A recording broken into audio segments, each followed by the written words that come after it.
Hello, તમે સાંભળી રહ્યા છો રેડિયો LJ 90.8 FM અને હું છું તમારી સાથે મય. તો આજે આપણી સાથે છે એન્ટી એક્ને ફેસ વોશ ટેબ્લેટની ટીમ્સ, જેમણે ઇનોવેશન વિલેજમાં પાર્ટિસિપેટ કર્યું છે. તો તમારું નામ શું છે? હેલો, મારું નામ હર્ષ જોશી છે. અમે આજ LG યુનિવર્સિટીમાં એક LG ઇન્સ્ટિટ્યૂટ ઓફ ફાર્મસીમાં ભણતો હું સ્ટુડન્ટ છું, સેમ 8નો. અને મારી જોડે છે મારા ગ્રુપની ટીમની પાર્ટનર ફાતેમા મોમિન, જે મારી જુનિયર છે સેમ 4ની. અને અમારી ટીમમાં બીજા 4 મેમ્બર્સ બી છે જે મારી બેચના છે તન્વી ઘડિયા, વિકી કલાલ અને ધનવીબા જાડેજા, જે મારા જ સેમિસ્ટર 8ના છે. એના સિવાય એક હજી જુનિયર છે જે જયત્રિક શાહ છે, જે સેમ 4માંથી છે. ઓકે, તો આજે તમારી પ્રોડક્ટ છે એનો આઈડિયા અને એનું ઇનોવેશન કેવી રીતે થયું હતું? તો એકવાર હું ફ્લાઇટમાં ટ્રાવેલ કરતો હતો, જ્યારે મેં મારી બેગમાં ફેસવોશની એક ટ્યુબ મૂકી હતી. એ ટ્યુબ હું જનરલી મારું ફેસવોશ કેરી કરતો છું મારી જોડે. સો એ જ્યારે મેં લગેજમાં મૂકી તો I don't know for what reasons એ ટ્યુબ લીક થઈ ગઈ એમાં, અને મારા કપડાં બગડી ગયા હતા ઘણા બધા જે મેં મૂક્યા હતા એની જોડે હતા. સો મને એવું થયું કે આ ટ્યુબ લીક થઈ ગઈ તો ઇટ ઇઝ અ પ્રોબ્લમ, મારા કપડાં બગડી ગયા અને હું ટ્રીપ પર એ લઈને જઈ રહ્યો છું. So what will I do? મારે પછી જ્યારે તરત ઉતરીને મારે એને સાફ કરવાનું એ બધી પ્રોબ્લેમ્સ મેં ફેસ કરી હતી. તો મને એવું થયું કે I need to solve this problem, since હું ફાર્મસી ફિલ્ડમાંથી છું એન્ડ ધીસ ઇઝ મારી ફિલ્ડમાંથી આવે છે આ. મને એવું થયું કે maybe I should try to solve this problem. મારે આ જોવું જોઈએ કે આના હું શું સોલ્યુશન્સ લઈ શકું છું. એના ઉપરથી મને આઈડિયા આવ્યો કે હું આવું કોઈ ડ્રાય ફોર્મ્યુલેશન કરું જેમાં લીકેજનો પ્રોબ્લેમ ના હોય. હવે એ જે તમારો આઈડિયા છે એને તમને ઇમ્પ્લિમેન્ટ કેવી રીતે કર્યો? સો મેં પહેલાં તો મેં જોયું કે મેં વિચાર્યું કે મેઇન વસ્તુ લીકેજની છે. હવે આપણે અગર સોલિડ ફોર્મેશન કરી દઈએ, પાવડર્ડ ફોર્મેશન કે બીજું કંઈ બી, તો એ સોલ્વ કરી શકાય છે. તો એ હિસાબથી મેં વિચાર્યું કે શું હું ફેસવોશને એક ટેબ્લેટના ફોર્મમાં લઈ શકું છું.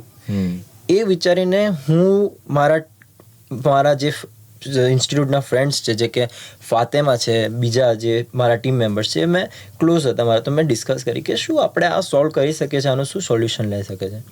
એના પછી અમારા જે આ પ્રોજેક્ટ છે એના મેન્ટર છે મિસિસ ઝેનબ પ્રેસવાલા, જે અમારા ઇન્સ્ટિટ્યૂટમાં એક અસિસ્ટન્ટ પ્રોફેસર છે. એમની પાસે ગયા, જેમને કોસ્મેટિક્સમાં સારું એવું આઈડિયા છે. મેં એમને કીધું આ પ્રોબ્લેમ, અને મેં આઈડિયા કીધો કે શું અમે આ ટેબ્લેટ્સ ફોર્મ્યુલેટ કરી શકીએ છીએ. તો એમના ગાઈડન્સની અંદર એમણે અમારા આઈડિયાને ફ્રેમ કર્યો આખો, કે તમે આ ઇન્ગ્રીડિયન્ટ્સને લઈને આવી રીતે એક્સિપિયન્ટ્સને લઈને બનાવી શકો છો આ ફોર્મ્યુલેશન. એના પછી અમે આ કર્યું. ઓકે, તો આ જે પ્રોડક્ટ છે એમાં ઇન્ગ્રીડિયન્ટ્સ જે છે એનો શું યુઝ કરવા માટે, મતલબ કયા કયા ઇન્ગ્રીડિયન્ટ્સ યુઝ કરવામાં આવ્યા છે? આમાં અમે એક એક્ટિવેટેડ ચારકોલ નાખ્યું છે, એક ઇન્ગ્રીડિયન્ટ એ છે. હવે એક્ટિવેટેડ ચારકોલની પોતાની એક પ્રોપર્ટી છે કે સ્કિન પર જે ડર્ટ, ઇમ્પ્યોરિટીઝ હોય, ટોક્સિન્સ હોય, એને એબ્ઝોર્બ કરી લે છે. કારણ કે એક પોરસ હોય, એની અંદર એ બધું બેસી જાય, એ નીકાળી લે જ્યારે ક્લીન થાય. અને જે એક્સ્ટ્રા ઓઇલ છે ને ડેડ સ્કિન છે એને બી એ કાઢી નાખે છે ફેસ પરથી. પછી બીજું અમે નાખ્યું છે ટી ટ્રી ઓઇલ છે. ટી ટ્રી ઓઇલની એક પ્રોપર્ટી છે એન્ટી માઇક્રોબિયલ પ્રોપર્ટી. હવે એન્ટી માઇક્રોબિયલ પ્રોપર્ટીથી શું થાય, જે એક્ને કોઝિંગ બેક્ટેરિયા હોય ને એને કિલ કરી દે. સો નવા પિમ્પલ કે એકને ના થાય, અને જે એક્ઝિસ્ટિંગ છે એને બી રિડ્યુસ કરે.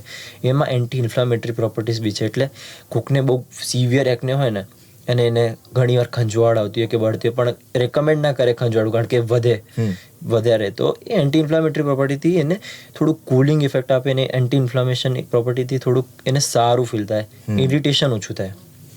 અને જોડે જોડે મેં અરીઠા વાપર્યું છે આમાં. અરીઠાની બી પોતાની એકને કંટ્રોલ પ્રોપર્ટીઝ છે, અને સ્કિનનું જે પીએચ હોય, જે એનું એસિડિક ને બેઝિકનું બેલેન્સ હોય પીએચનું, એને મેન્ટેન કરે છે, જેના કારણે બી ઇરિટેશન અને રેડનેસ ઓછી થાય છે. અને ક્લેન્ઝિંગ પ્રોપર્ટી આપે છે. અરીઠા જેવું બહુ ફેમસ છે આપણા જે હાઉસ હોલ્ડમાં ઘણા લોકો એઝ અ શેમ્પૂ બી યુઝ કરતા હોઈએ છીએ. એની પ્રોપર્ટી અમે આમાં યુઝ કરી છે ક્લિનિંગ માટે. ઓકે, હવે જે પ્રોડક્ટ છે એમાં કોઈ એવું એજ ગ્રુપ કે એવું કંઈ છે કે આ એજ ગ્રુપના લોકો યુઝ કરી શકે, મતલબ કે એની કોઈ? ના, એવું કોઈ એજ ગ્રુપ નથી. આ પ્રોડક્ટ હર્બલ પ્રોડક્ટના તરફ છે, તો કોઈ બી એજ ગ્રુપનો અને યુઝ કરી શકે છે સારી રીતે. બટ એક વસ્તુ છે કે અરીઠા જે છે એ મે બી આપણે નાના છોકરાઓની સ્કિન થોડી સેન્સિટિવ હોય ને એક ઉંમરની નીચે, જેમ કે આપણે કન્સિડર કરીએ 4th સ્ટેન્ડર્ડથી નીચેના કે 5th સ્ટેન્ડર્ડ જે નીચેના, એ લોકોના યુઝ કરવો હોય તો અમે કન્સિડર કરીએ કે એકવાર તમે ટ્રાય કરો. ઇફ તમને કોઈ સાઇડ ઇફેક્ટ કે ઇરિટેશન આવતી હોય તો દેન ડોન્ટ યુઝ ઇટ. એવી રીતે. બાકી એસ જ હર્બલ પ્રોડક્ટ્સની એવી કોઈ સાઇડ ઇફેક્ટ નથી કે કોઈ એજ ગ્રુપના હિસાબથી અમે રેકમેન્ડ કરીએ ને, કોઈ બી યુઝ કરી શકે આ. ઓકે. હવે જે તમારું જે ટીમનું જે બિલ્ડઅપ છે, કે તમારી 6-7 લોકોની ટીમ છે, તે બિલ્ડઅપ કેવી રીતે થયું હતું? બિલ્ડઅપમાં એકચ્યુઅલી અમારા સિનિયર્સે ઓલરેડી એક ફોર્મ્યુલેશન કર્યું હતું અને પછી એ લોકોએ અમને કોન્ટેક્ટ કર્યું કે for this, because this is their last year, so એ લોકોએ like kind of like legacy pass on કરવા માટે और something they contacted us and now we are learning from them कि हम लोग इसको किस तरीके से we can make it better and इसको किस तरीके से और कमर्शलाइज कर सकते हैं. So this is the buildup. Okay. અમે આ પ્રોજેક્ટને આની પહેલા એલજી યુનિવર્સિટીમાં એલજી ઇનોવેશન વિલેજ જે થાય છે એમાં લાસ્ટ યર મેં આ પ્રોજેક્ટ કરેલું.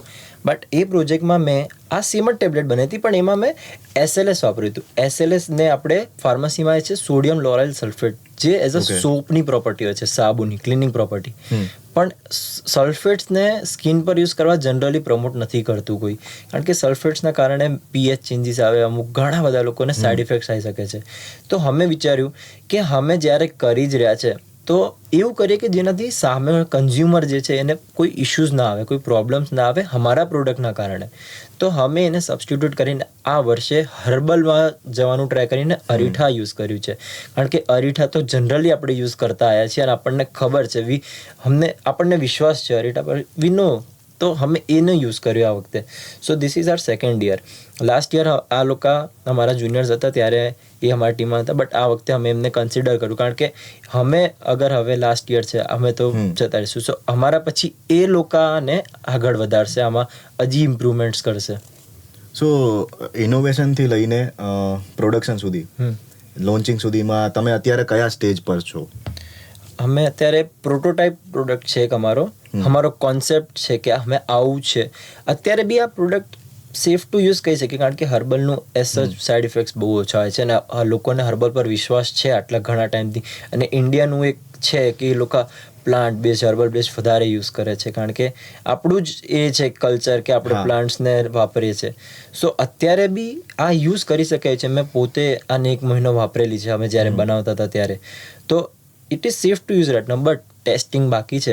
સો અમે કોઈને એવું ના કહીએ કે તમે આ ટેસ્ટેડ છે, ટ્રસ્ટેડ છે એવી રીતે, but if you trust herbal products તમે અત્યારે બી ટેસ્ટ કરી શકો છો. બટ અત્યારે આ પ્રોટોટાઇપ પ્રોડક્ટ છે. બટ એઝ અ કન્ઝ્યુમર આપણને એવું થાય કે ભાઈ આ પ્રોડક્ટ ટેસ્ટેડ નથી તો આ યુઝ કરવી કે ના કરવી, એટલે એના માટે ટેસ્ટેડ કરાવવી જરૂરી જ છે. બટ એ કેટલા ટાઈમમાં તમે મતલબ એ પ્લાન છે તમારો?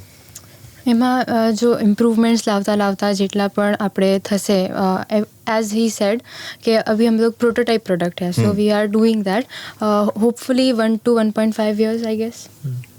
That's great. જે પ્રોડક્ટ છે એ તમે અત્યારે વિલેજમાં મૂકી છે, તો ત્યાંનો એક્સપિરિયન્સ કેવો રહ્યો એમ અત્યાર સુધીનો, કે પબ્લિકલી કેવી રીતે તમે ઇન્ટરેક્ટ કર્યું, અને આજે એલજી યુનિવર્સિટીની ઇવેન્ટ છે ઇનોવેશન વિલેજ, એમાંથી તમને મતલબ શું શીખવા મળ્યું? सो इन्होंने तो पहले कर लिया है, but this is my first year in innovation village, so I found it personally very encouraging learning, और मेरी communication skills dev developed, right, confidence बढ़ा. I learn to how to actually market a product, entrepreneurship skills I guess you can say वो develop हुई.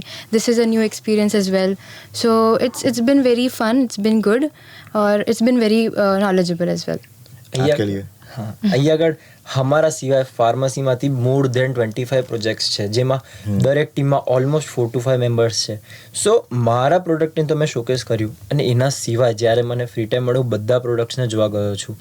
અને મારા product છે, મને એ જાણવા મળ્યું કે અત્યારે બી ફાર્મસી ફિલ્ડમાં કેટલા બધા એવા એરિયાઝ છે જ્યાં આગળ કામ બાકી છે, અને એ એરિયાઝ પર એ લોકો કામ કરીને જે નવા પ્રોડક્ટ્સ લાયા છે અને એનો શું ઇમ્પેક્ટ થઈ શકે છે આપણા ફાર્મસી ફિલ્ડમાં આગળ, એ બધું મને જાણવા મળ્યું છે. અને જે મેન્ટર્સ આવે છે મારા ફાર્મસીની ડિપાર્ટમેન્ટના, એના સિવાય બીજા ડિપાર્ટમેન્ટ્સના મેન્ટર આવે છે, એ બધાનું જે એક્સપોઝર મળે, એમના નવા આઈડિયાઝ મળે, જે બીજી ફાર્મસી કોલેજના ફેકલ્ટીઝ આવે એ લોકો જે એમના આઈડિયાઝ આપે, તો એ આઈડિયાઝ અમને ક્લાસમાં બેઠા ના મળી શકે, જે આ ઇનોવેશન વિલેજ અમને આપે છે. સો એ બહુ મોટો બેનિફિટ છે કે તમને જે એક્સપોઝર મળે છે, એક્સપર્ટ એડવાઇસ મળે છે, જે તમને નોર્મલી ના મળી શકે, એ એક સ્ટેજ પ્રોવાઈડ કરે છે ઇનોવેશન વિલેજ. ઓકે, આ તમારું પર્સનલ એક્સપિરિયન્સની વાત કરી. હવે વાત કરીએ પ્રોડક્ટ એક્સપિરિયન્સની. એમ કે તમારું જે પ્રોડક્ટ છે એ વર્ક કેવી રીતે કરે છે, એને યુઝ केवी रीते करवाना. So it's just a normal face wash. Just उसका है कि ये टैबलेट फॉर्म में है. नॉर्मल फेस वॉश की तरह जब आप यूज़ करते हैं उसी तरीके से यूज़ करना है. जस्ट उसका यूएसपी ये है कि वो हर्बल है, उसके अंदर सल्फेट्स नहीं है. सल्फेट्स आर बेसिकली मतलब very harsh for our skin, right. So हम लोगों ने इसलिए उसको टारगेट किया है कि इसको पूरे हर्बल फॉर्म में लेके आए. ऑल्सो पैकेजिंग बहुत ट्रैवल फ्रेंडली है, उसमें लीकेज नहीं होगा. फिर माइक्रोबियल जो है कंटामिनेशन का भी कोई डर नहीं है, because there is no liquid used in this, right. So वो और packaging is also very eco friendly. हमारा जो प्रोडक्ट है इट्स सेंट्रिक कि हम हर्बल एंड इको फ्रेंडलीनेस पे हम लोग फोकस करें. ઓકે. સો આની અંદર અમારું પેકેજિંગ છે જે સેકન્ડરી પેકેજિંગ છે. આની અંદર 10 નાના નાના પેકેટ્સ આવે જેની અંદર એક Okay. ટેબ્લેટ હોય. હવે આપણને જ્યારે યુઝ કરીએ તો આપણે એક પેકેટ લેવાનું અંદરથી નાનું અને તોડીને એક ટેબ્લેટ, એ ટેબ્લેટને હાથમાં મૂકી નોર્મલી આપણે જે ફેસ વોશ યુઝ કરીએ ને એવી રીતે જ પાણી લેવાનું છે અને રબ કરવાનું વિથ વોટર. 10 સેકન્ડની અંદર આખી ટેબ્લેટ Foam ડિસઇન્ટિગ્રેટ થઈને Okay. ફોમ થઈ જશે અને પછી એ તમે ફેસ પર લગાવો. અને આફ્ટર લાઈક 20-30 સેકન્ડ્સ તમને એવું થાય કે તમારું ક્લીન થઈ ગયું ફેસ, તમે એને રિન્સ કરી દો અને વાઇપ કરી દો. બસ એટલું ઇઝી ટુ યુઝ પ્રોડક્ટ છે આ. બટ અમે જે ટાર્ગેટ કર્યું કે ટ્રાવેલ ફ્રેન્ડલી છે, લીક પ્રૂફ છે. અને એક વસ્તુ એ બી છે આમાં, તમે ફેસ વોશ વાપરો જે નોર્મલ ટ્યુબ્સ કે કંઈ, તમે એને દબાવો, તમને ખબર નથી કેટલું બહાર આવવાનું છે. ઘણી વાર વધારે આવી જાય, ઓછું થઈ જાય. એ એક પ્રોબ્લેમ છે. હવે વધારે આવી જાય તો આપણું વેસ્ટ થઈ ગયું, ઓછું આવી ગયું તો બરાબર ક્લિનિંગ ના આવે. તો આ ડોઝ પ્રિસાઇઝ છે. એક ટેબ્લેટમાં એટલું છે કે તમારું ઇનફ છે ફેસને વોશ કરવા માટે, અને એની અંદર એટલો કન્ટેન્ટ છે એક ટેબ્લેટમાં કે તમારા એકનેને ટ્રીટ કરવા માટે એટલો બરાબર છે. સો આ પ્રોડક્ટની સામે તમને એવું છે કે તમારા માર્કેટમાં કોઈ સામે કોમ્પિટિશન છે? એઝ સચ અત્યારે આવું પ્રોડક્ટ ફેસ વોશ ટેબ્લેટ્સ જે એકનેને ટ્રીટ કરતી એવી તો પ્રેઝન્ટ નથી. ભલે જેલ્સ હશે, cream gel face washes, cream face washes કે બીજી કોઈ હશે, બટ એનું જે ડિસએડવાન્ટેજ મેં કીધું ટ્રાવેલ ફ્રેન્ડલી નથી. ઘણા બધા ટ્રાવેલ કરતા હોય છે અને એના સિવાય બી એ જે ટ્યુબ્સ હોય છે કેરી ના કરી શકીએ આપણે, તો એની સામે આ તમે કેબી લઈ જઈ શકો છો. એના કારણે અમારું એક બેનિફિટ આવે છે બધાની ઉપર, જેના કારણે અમારું માર્કેટ વધી જાય છે આમાં. કારણ કે લોકોને કન્વિનિયન્સ તો હંમેશા જોઈતી જ હોય છે અત્યારે, તો આ કન્વિનિયન્ટ છે એમના માટે. ઓકે, હવે જે ઇનોવેશન વિલેજ છે એમને તમને ઓપોર્ચ્યુનિટી આપી, તો એમને તમે શું કહેવા માંગશો? Innovation village, I mean it is like a blessing from this હેલ છે કે અમને આટલું સરસ પ્લેટફોર્મ પ્રોવાઈડ કરે છે. મોરઓવર એ ફ્રી છે, એમાં કોઈ ચાર્જ નથી કે તમે તમારું પ્રોડક્ટને મૂકો ને પૈસાથી મૂકો, એવું નથી. ફ્રી છે, સ્ટુડન્ટ્સ માટે છે, ફોર ધ સ્ટુડન્ટ્સ છે. તો તમે તમારું પ્રોડક્ટને ત્યાં મૂકો અને તમને ખબર નથી કઈ કોલેજથી આવવાનું છે લોકો, કોણ કેટલું ડેકોરેટેડ માણસ આવશે, તમને સમજાવશે, જેનું તમને ઓળખતા બી ના હોય, બટ તમને ખબર ના કે એને તમને સમજાવશે, તમે 1-to-1 ઇન્ટરેક્શન કરો. તો એ સ્ટેજ મને નહીં લાગતું મને બીજે ક્યાંય મળી શકતો હતો. એઝ સચ મને એલજીએ પ્રોવાઈડ કર્યો છે. અને એવું બી આગળ તમારું પ્રોડક્ટ એટલું સારું છે તો અહીંયા આગળથી સિલેક્ટ કરીને એલજીમાં જે બીજું ઇન્ક્યુબેશન સેન્ટર કેવું કંઈ છે એના થ્રુ તમે એને આગળ લઈ જઈ શકો છો. પેટેન્ટિંગ માટે બી હેલ્પ કરે છે. તો એ બધા સ્ટેજીસ ઇનોવેશન વિલેજ એક સ્ટાર્ટિંગ પોઈન્ટ છે. તમે અહીંયા આગળ આવો, અહીંયાથી તમને ગાઈડન્સ મળી જશે કે તમારે આગળ શું કરવું છે, ક્યાં કઈ રીતે તમારું પ્રોડક્ટ શું કરી શકે છે આગળ. એ આ મેન્ટર્સ પ્રોવાઈડ કરે છે આપણને. ઓકે, એલજે રેડિયોમાં આવવા બદલ તમારો આભાર. Thank you. Thank you.